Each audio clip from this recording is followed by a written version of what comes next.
শীতকালীন টাটকা টাটকা মূলোর ভাপা। এই মূলোগুলো কিন্তু বাড়ির একদম টাটকা সবজি, বাগান থেকে তুলে এনেছি। এই মূলোগুলো দিয়ে আজকে কিন্তু ভাপা করব। রেসিপিটা একদম নতুন, তাই বন্ধুরা শেষ পর্যন্ত দেখতে থাকুন। নমস্কার বন্ধুরা, কেমন আছেন সবাই? আমার এই রান্নাঘরে আপনাদের সবাইকে জানাই স্বাগত। আজকে আমি মূলো ভাপা করে আপনাদের দেখাবো কিভাবে এবং কত কম সময়ের মধ্যে এই ভাপাটা তৈরি হয়ে যায়। একঘেয়েমি মূলোর তরকারি খেতে ভালো না লাগলে কিন্তু মাঝে মাঝে এইভাবে মূলোর ভাপা করবেন, দেখবেন খুবই ভালো লাগবে। আর গরম গরম ভাতের সাথে শীতের দুপুরে একদম জমে যাবে এই মূলো ভাপা। মূলো ভাপা করার জন্য প্রথমে কিন্তু মূলোর খোসাগুলোকে হালকা করে ছুলে নিয়েছি। এরপর কিন্তু মূলোগুলোকে একদম গোল গোল করে কেটে নেব। খুব বেশি পাতলা আবার খুব বেশি মোটা রাখবো না, একটা মিডিয়াম সাইজের কিন্তু মূলোগুলোকে কেটে নেব। একটা মূলো দিয়ে কিন্তু অনেকটাই তরকারি হয়ে যাবে এবং 4 জন মতন খুব ভালোভাবে এই একটা মূলো দিয়েই খেয়ে নিতে পারবেন। এর সঙ্গে আমি দেব বড়ি, বিউলির ডালের বড়ি। তো দেখতে থাকুন আমি কিভাবে মূলোর ভাপা তৈরি করি। মূলোগুলো কেটে ধুয়ে নিয়ে চলে এসেছি। এরপর কড়াই চাপিয়ে দিয়েছি, কড়াই গরম করে বিউলির ডালের বড়ি দিয়ে দিলাম। আমি প্রত্যেকের জন্য এই বড়িগুলো 2টো করে নিয়েছি। প্রথমে কড়াই গরম করে বড়িগুলো দিয়ে হালকা একটু নাড়াচাড়া করেছি। তারপর কিন্তু সর্ষের তেল দিয়েছি। তেল দিয়ে বড়িগুলোকে একদম লাল লাল করে এপিট ওপিট কিন্তু লাল করে ভেজে নেব। এই বড়ি ভালো করে না ভাজলে কিন্তু ভাপাতে ফুলে উঠবে না আর ভালোও লাগবে না, শক্ত শক্ত থাকবে। তাই জন্য কিন্তু ভালো করে বড়িগুলোকে ভেজে নিতে হবে একদম লাল লাল করে। এক পিঠ হয়ে গেলে অপর পিঠ উল্টে ভেজে তুলে নিতে হবে। তো আমি এই বড়িতেই কিন্তু অনেকটাই তেল দিয়েছি ভাজার জন্য। তো বন্ধুরা শেষ পর্যন্ত দেখতে থাকুন এই তেল কি করে আমি রান্নায় ব্যবহার করি। তো একটু বেশি ডুবো তেলেই ভাজবেন বড়িগুলো। অল্প তেল দিলে কিন্তু বড়ি ভালোভাবে মুচমুচে করে ভাজা হবে না, সেদিকে নজর রেখে কিন্তু বেশি করে তেল দিয়েই ডুবো তেলে বড়িগুলোকে ভেজে নিতে হবে। এখানে বড়ি ভাজা হয়ে গেছে, এখন আমি তুলে নিলাম বড়িগুলো। চাইলে আপনারা বড়ির পরিমাণ বাড়াতে কিংবা কমাতে পারেন। আপনারা আপনাদের প্রয়োজন মতনই বড়ি দেবেন। তো বড়িগুলো তুলে নেওয়ার পর এতে অনেকটাই কিন্তু তেল আছে।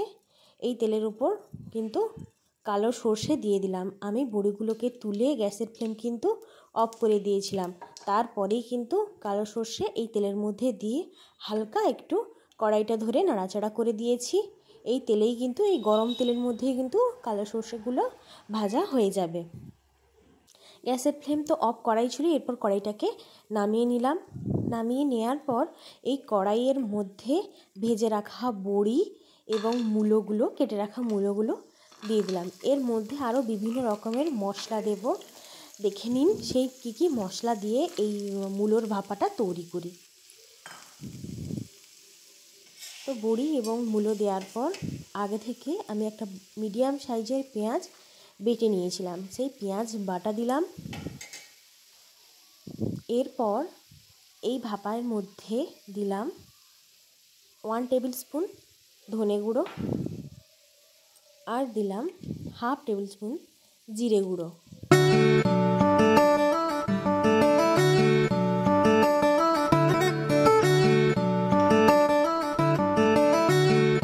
এরপর এই মূলোর মধ্যে কিন্তু পরিমাণ মতো লবণ দিলাম, হলুদ গুঁড়ো, লঙ্কার গুঁড়ো দিয়ে দিলাম।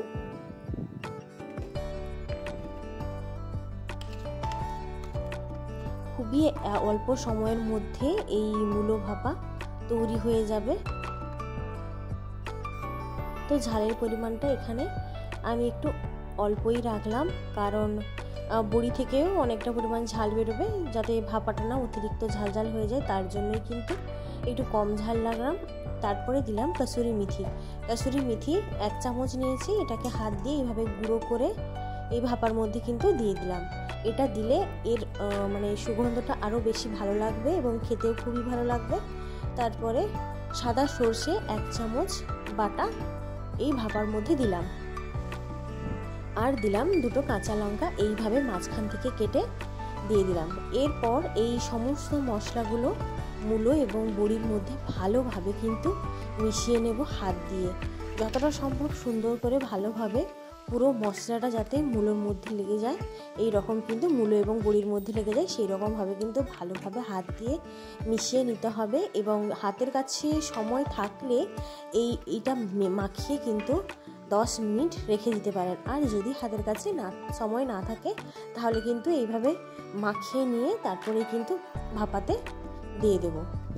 তো যাই হোক, আমার হাতের কাছে মোটামুটি একটু টাইম ছিল, তাই জন্যই কিন্তু এটা মাখিয়ে আমি প্রায় 10 থেকে 15 মিনিট রেখে দিয়েছিলাম।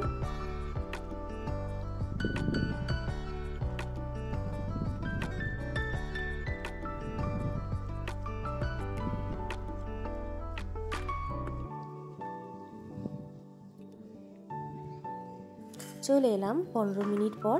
একটা টিফিন কৌটা নিয়েছি, কৌটার মধ্যে এই মূলো এবং বড়ি মশলা মাখানো এগুলো কিন্তু কৌটোর মধ্যে ভরে দিলাম। সবগুলো কিন্তু এই কৌটোর মধ্যে দিয়ে দেব। এখানে কিন্তু কোনো জল অ্যাড করব না।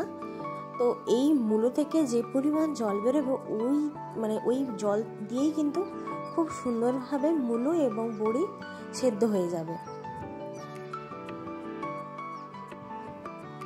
এরপর সবগুলো মূলো বড়ি মশলা মাখানো দেওয়ার পর আমি এখানে একটু অল্প পরিমাণ সরষের তেল ওপর থেকে দিয়ে দিলাম।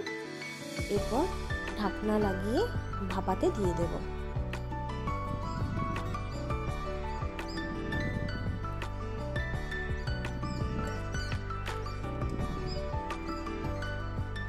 কড়াইতে জল দিয়ে ভাপাতে রেখে দেব।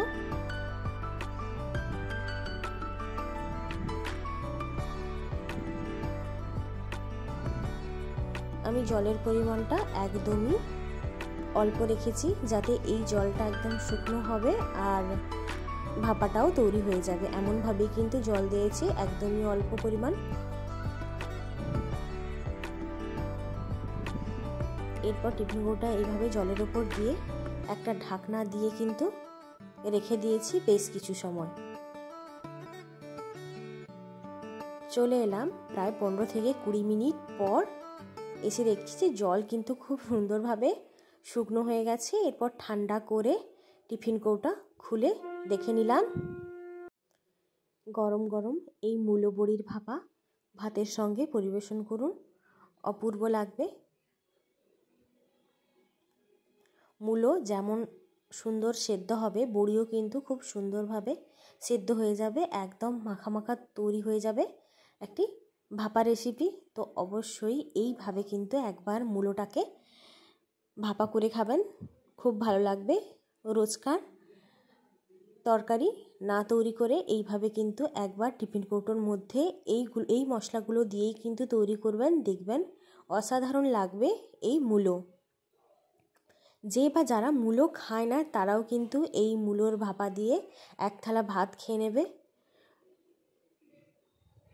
তো কেমন লাগলো আজকের এই রেসিপি অবশ্যই কিন্তু কমেন্ট করে জানাবেন। ভালো লাগলে প্লিজ আমার এই চ্যানেলটিকে সাবস্ক্রাইব করে রাখার অনুরোধ রইল, যাতে নিত্য নতুন ভিডিও নোটিফিকেশান আপনার কাছে পৌঁছে যায়। আজকের মতো চলি, দেখা হবে পরবর্তী কোনো রেসিপিতে। সবাই ভালো থাকবেন, সুস্থ থাকবেন, টাটা। এবং একবার কিন্তু বাড়িতে এইভাবে মূলোর ভাপা তৈরি করে দেখবেন এবং আমাকে কমেন্ট করে জানাবেন কেমন তৈরি হয়েছে আজকের এই মূলোর ভাপা।